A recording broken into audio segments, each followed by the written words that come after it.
Opposition, Keir Starmer. Thank you, Mr. Speaker. Yesterday we heard of the tragic death of a young man on the Bibby Stockholm. I know the whole House will want to send our deepest condolences to his family and friends. We must never let this happen again. I would also like to mark the retirement of my colleague and friend, Mark Drakeford, the First Minister of Wales. Mark committed his life to public service and lives his values every day. Quietly and patiently, Mark has been a titan of Labour and Welsh politics, and we thank him for his service and wish him well. Mr. Speaker, Christmas is a time of peace on earth and goodwill to all. Has anyone told the Tory party?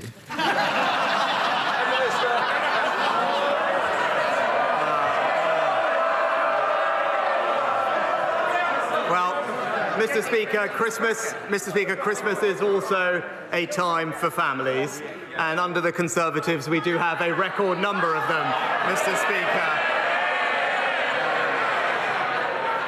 Mr. Speaker, to this point, at the beginning of the year I set out some priorities that this government would deliver for the British people, and over the course of this year we have, Mr. Speaker. Inflation halved, Mr. Speaker, the economy growing, debt falling, action on the longest waiters, the boats down by a third, and crucially, as we heard from Honourable Friend, tax cuts coming to help working families in the new year. Mr. Speaker, he can spin it all he likes, but the whole country can see that yet again the Tory party is in meltdown and everyone else is paying the price. Now, he's kicked the can down the road. But in the last week, his MPs have said of him he's not capable enough, he's inexperienced, he's arrogant, a really bad politician. Well, they're shouting, this is what they said. So, well, come on. Who was it who said he's a really bad politician? Hands up. They're shouting. Well, what about inexperienced? Who was that? Or, and now there's got to be some hands for this, he's got to go. Oh, shy. Apparently, he's holding a Christmas party next week. Order! It's Christmas. No, but you might not want the Christmas present that I could give you. So please, Keir Starmer. Apparently, he's holding a Christmas party next week. How's the invite list looking?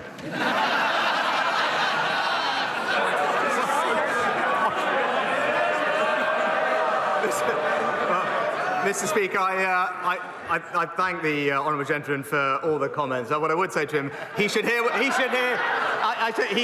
they have to say about him, Mr. Speaker.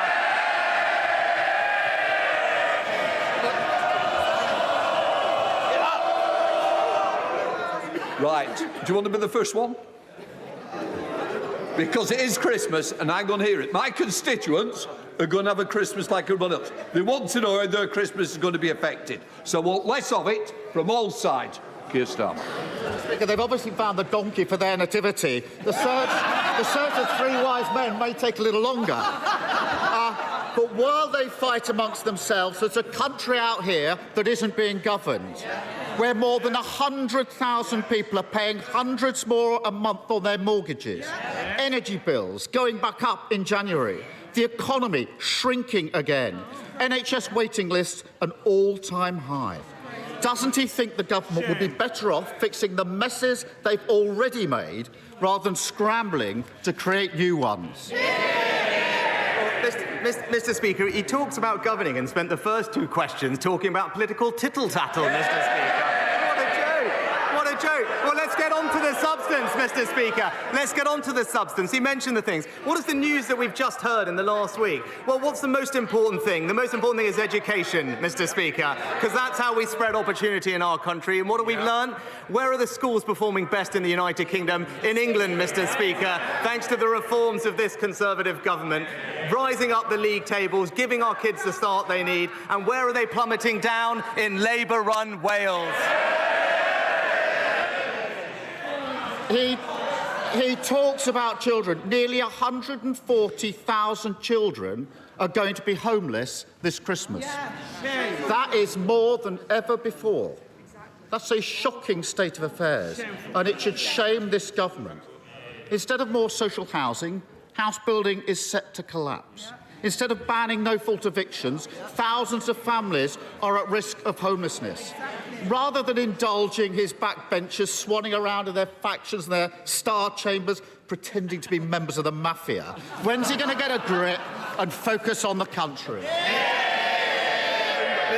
Mr. Speaker, let's just look at the facts. Let's look at the facts, actually, because rough sleeping in this country is down by 35%, Mr. Speaker, since its peak, thanks to the efforts of this government. There are hundreds of thousands of fewer children in poverty today, thanks to this government, Mr. Speaker. And when it comes to home building, again, what is he doing? We just had the data this last week.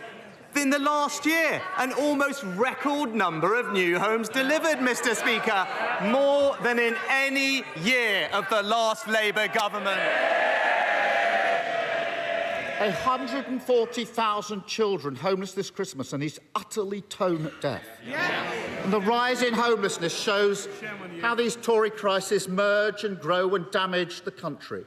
Families like the Bradys in Wiltshire, both parents working full-time, with 2 young children, forced out of their home of 15 years by a no-fault eviction, now living in their van. Or 11-year-old Liam Walker, homeless this Christmas. He wrote a letter to Santa saying, "Please, can I have a forever home? I don't want any new toys. I just want all my old toys out of storage. I just want us to be happy again."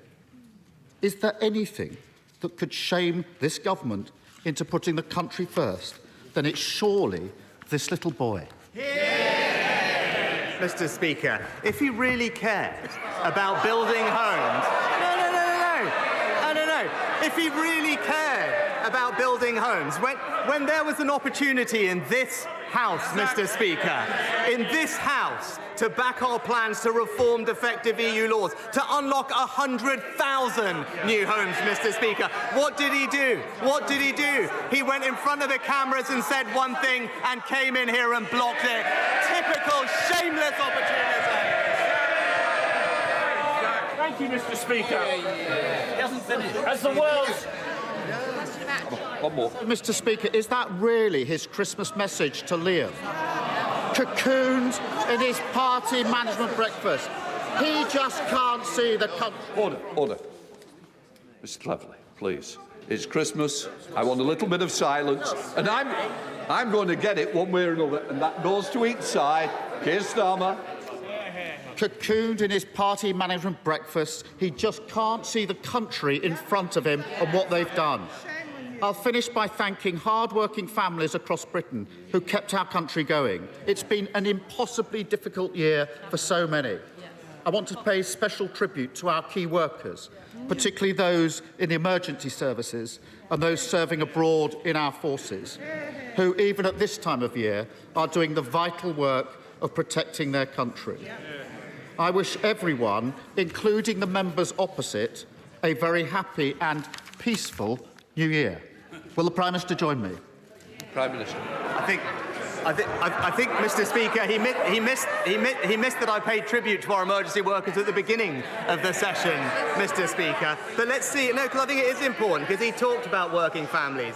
Of course, Mr. Speaker, I want to make sure that we support working families, and that's what we're actually delivering, Mr. Speaker, because all he has to offer them is borrowing £28 billion a year, which all it will do is push up their mortgage rates and push up their taxes. Meanwhile, what have we done? Delivered tax cuts for millions of working families, boosted the national living wage, Mr. Speaker, recruited 50,000 more nurses, 20,000 more police officers, improved our schools. We've cut the cost of net zero for those working families.